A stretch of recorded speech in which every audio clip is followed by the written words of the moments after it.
Hello, everyone. Charles Watts here. Welcome back to Inside Arsenal. It is Friday. I hope the day is going well wherever you're watching or listening to this around the world. As always, the weekend is very nearly here. It might well even be here by the time you started watching this. So I hope you're having a good one. And it's going to be a quiet weekend. No Arsenal, of course, because of that ridiculous defeat against Manchester United. It still annoys me.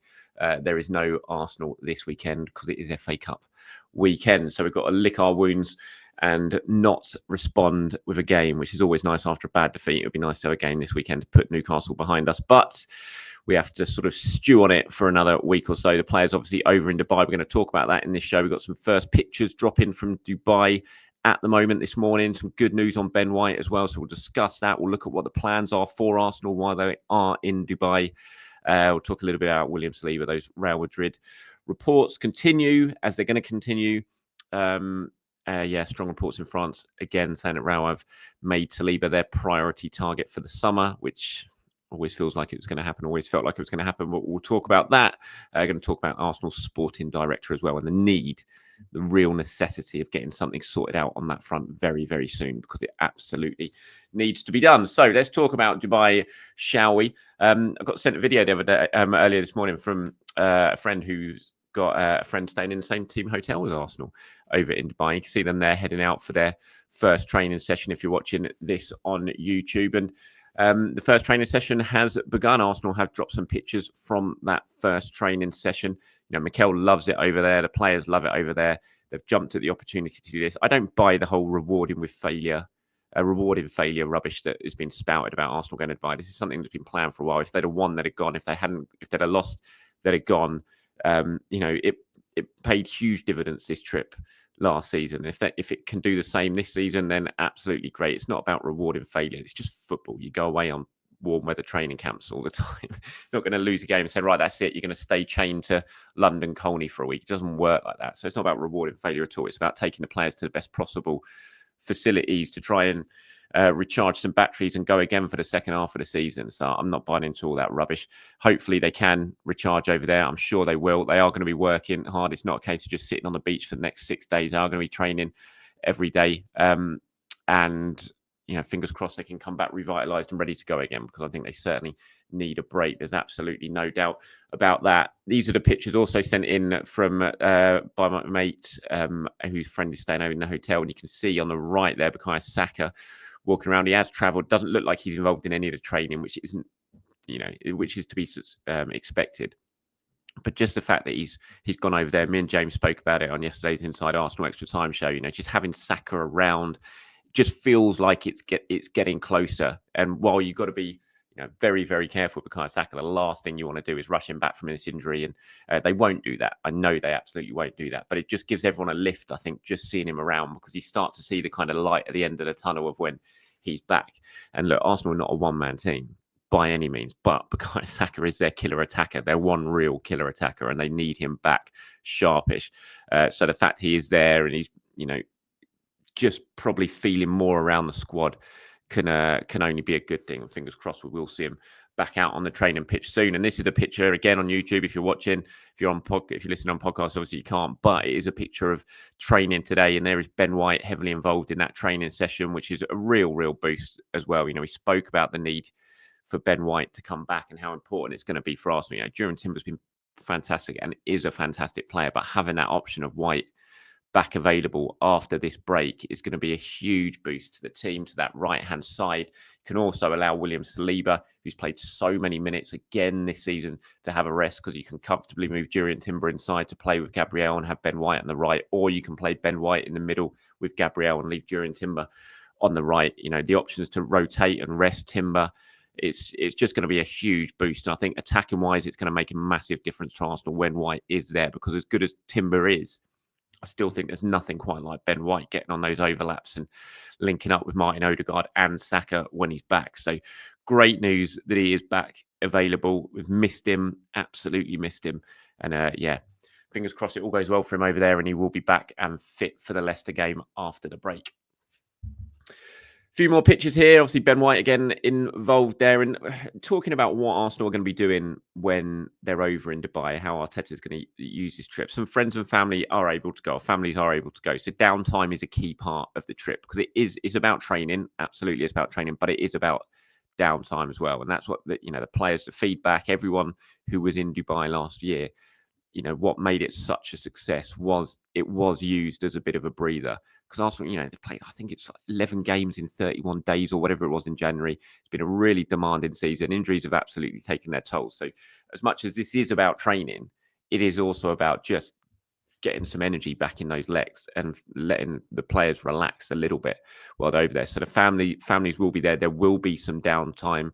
Obviously, they will be able to go out to dinner. Once training's finished, they get some free time. It's not a case of being regimented and, like a real sort of heavy pre-season sort of training camp type thing. So once training is finished, they do get some downtime. I'm sure, Declan Rice will be out on the golf course. They will go to the beach and stuff like that. I know that's going to wind people up. So how dare they have some free time and go to the beach? Well, it's going to be a good thing. Trust me, it will be a good thing.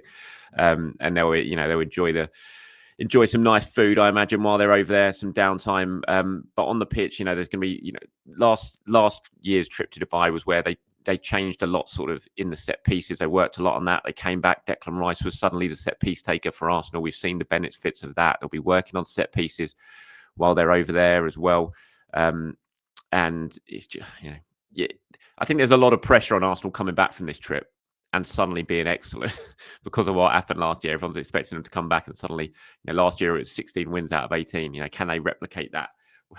I doubt it. It's a very high bar that they set last year, and to try and replicate that is going to be really, really difficult. But if it can just raise their level by a few percent, 4 or 5%, it will be really, really beneficial. There's quite a few youngsters have gone over there. Max Dowman obviously is headed over, which will be a huge sort of learning curve type thing for him. Charles Sago Jr. is back from his loan. He's gone. Rosiak, Nichols, Butler, Deji's gone as well. So quite a few of the youngsters have headed over and will be part of the training session. Sessions. I know a lot of the young players who went out last time really enjoyed that as well. So there'll be a nice thing for them to experience because not many of them. In fact, I don't think none of those went on the tour. I don't think. Well, did Charles Sago Jr. go on the tour to America? I'm trying to think off the top of my head. I can't remember if he did or not. But it'd be really beneficial for them and for Arteta himself. I think he'll work them hard. Him and the coaching staff will definitely come up with some new things, I think, just to keep the energy levels high. He really likes it over there. He just thinks the downtime, I think, he views as really, really essential at this stage of the season. And the team bonding, the amount of team bonding games that they put on when they go on these tours or these trips, it's an awful lot about it because he just thinks it's so important to get the squad together again, away from the intense atmosphere of, a match every 2 or 3 days. That can take its toll on a lot of players. And he views this sort of session, which is why he's always so keen to go to Dubai for this sort of week, is that, yes, it's about training, but it's also about the squad coming together. When they go to dinner each night, they'll be sat on different tables. They're not allowed to sit with the same people every single time because he wants everyone to talk, everyone to connect, everyone to come together. And that'll be exactly the same as what they're doing while they're over here. He views it really, really importantly, this trip. And again, I've said it many times, but fingers crossed it pays off and they can come back and be ready to go for that Leicester game. Okay, moving on to William Saliba. I'm sure you've seen a lot of reports this morning, RMC reporting that Madrid have now identified Saliba as their priority target for the summer. Those reports do suggest as well, though, that it will be very difficult for Madrid to do, that it will take a world record fee for Arsenal to even entertain it, or a world record fee for a defender for Arsenal even to entertain it. The issue is with Saliba is that in the summer, he's only going to have 2 years left on the deal. And that's why it's so important that Arsenal get a sporting director sorted. The contract talks can go on and will be going on, I'm sure, without a permanent sporting director in there. But as soon as he's there, and that is the person you're talking to week after week, it's going to be a massive help for Arsenal, because getting these players who are now approaching 2 years, which is key players, Saliba, Saka are included in that, is absolutely. It's so important. You do not want those going down to the final year. It's really difficult. You look around world football now and European football. So many players, it tends to be the way now. You don't really see too many of the top players now committing that far in advance of their contracts ending. I mean, look at Alphonso Davies at Bayern. It looked like he was a foregone conclusion. He was going around Madrid. He was out of contract this summer, but he has now decided he is going to stay. Well, he has signed his new contract. You've got Joshua Kimmich as well over at Bayern. A lot of players now are letting their contracts run down just to assess their options before making their decisions, which is their right to do, obviously. But for a club point of view, you don't want that, because you're seeing the value of those players drop the longer and longer they go on without signing, and the closer and closer they get to the end of their contract deal. So getting him signed up would be so important. The lure of Real Madrid is always going to be there. To me, it's always felt inevitable he is going to play for Real Madrid one day. But I just feel he's still too young to be doing that now. There's another contract at least in his stay at Arsenal, and that's me saying it from an Arsenal fan point of view, of course. He might well view differently, and hopefully he doesn't, but he might do. But it just feels like for his development, for everything like that, you continue at Arsenal for another contract. And I'm sure that's what they're going to be saying to him. He loves it at Arsenal. He enjoys it at Arsenal. Hopefully that's enough to make him stay. But fortunately, these rumours about Real Madrid and these reports about Real Madrid, I don't see them going away. We know how Real Madrid act. We know what they do when they've got a transfer target in mind, how they use the media to unsettle that transfer target. We've been through it before when it comes to Arsenal players and Real Madrid. Anyone who's old enough to remember who's watching this, the 2, 3, 4 successive summers of Vieira to Real Madrid and had to endure all of that, which was a horrible summer every single time. We're probably going to have to go through that again. Unfortunately, I think it's already starting with what we're starting to see from certain sections of the media in Spain and even in France as well. So yeah, we'll see what happens with Saliba, but that's the latest reports from Madrid. Just on Finsbury Fields here, question. He's talking about the sporting director. He said, it feels to me the appointment of the right sporting director is vital to improving the club and moving it to the next level. Let's remember that Arteta is inexperienced.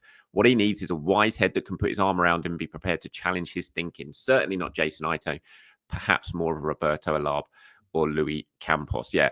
The sporting director, that's got to be sorted. I can understand that Arsenal are taking their time over it, and I think that's probably the right thing to do. But we're at that point now where you've taken your time. We really need to get someone appointed now, because the summer is not far away.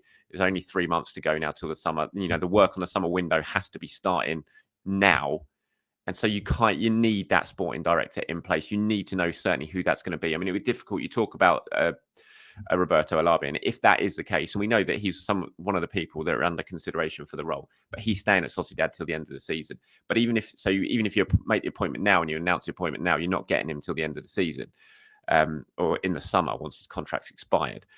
But at least you have that certainty, and the players who potentially you're talking to have that certainty that okay, we know this guy's coming in. He's going to be the point of contact from the summer onwards. I think it is really important. It's an interesting point you say there about someone who's wise and experienced who can really challenge Arteta. I do think that's important. The two have to work. You don't want an absolute clash in personalities, which we've seen at West Ham recently, for example, which led to both the sporting director and the manager leaving. You know, because if you don't get on, if there's a clash of personalities and they don't go out, that's not going to do a club any good. You want a sort of unified approach to how you work, how you bring players in, how your contract renewals are sorted. If your sporting director and your manager are constantly clashing, then that's not going to do anyone. You know, it's not going to help whatsoever. So you do need to be able to marry up your visions, and that's important. But I do also think you need to be able to stand up to someone who's clearly as influential as Mikel Arteta is at Arsenal, and whose influence has grown over the last couple of years. The Ito thing, I don't know enough about Jason Ito. You know, I know from people that I've spoken to who deal with him a lot that he's considered a very capable, impressive guy who doesn't take any prisoners as well, who has unsettled people and upset people before. So I don't, from what I've heard of him, I don't think he is a yes man. I think he's very, very focused on getting the job done and being good at what he does, even if that does upset people along the way. So from what I've heard, I don't think he is a yes man. And I don't think he would be either. I don't think the Kroenkes would want it. And I don't think Tim Lewis would want him to be a yes man necessarily either. But I do think it's a good point. He is very young and he is very inexperienced, of course. So it would be a big decision for him to get it on a permanent basis. I certainly don't think the way the January transfer window has unfolded has done his chances any good or his reputation any good from Arsenal fans' point of view. I don't think what the Cronkies think of January transfer window is going to have any influence because, what might have annoyed Arsenal fans in terms of us not signing anyone when we all think that we clearly needed to sign anyone. The Cronkies might well be impressed that he decided to hold firm on deals and not get rushed into anything and make the wrong deal and have the club committed to a player they're going to have to pay a lot of money for over the next three or 4 years that wasn't the right guy. So we don't know exactly how they feel. Unfortunately, they're not around to be asked. But it is a very important thing that needs to be done and needs to be sorted. No doubt about it. I agree with you, Phil, 100%. And that's it from me today, everyone. It's going to be a struggle finding content to speak about over the next week or so with the players away and no matches to focus on. But we'll get there. So I will be back in the morning. I'll find something to discuss. So keep your eyes peeled for that. Enjoy the start of your weekends wherever you are around the world. Enjoy some bit of downtime because even though the players have been knackered, I think we've all been pretty knackered as well by what we've the amount of games we've had to watch and the sort of highs and lows that we've gone through. So enjoy a bit of downtime as well. And we'll be back tomorrow to talk Arsenal all over again. Have a good day. Speak to you soon. Bye-bye.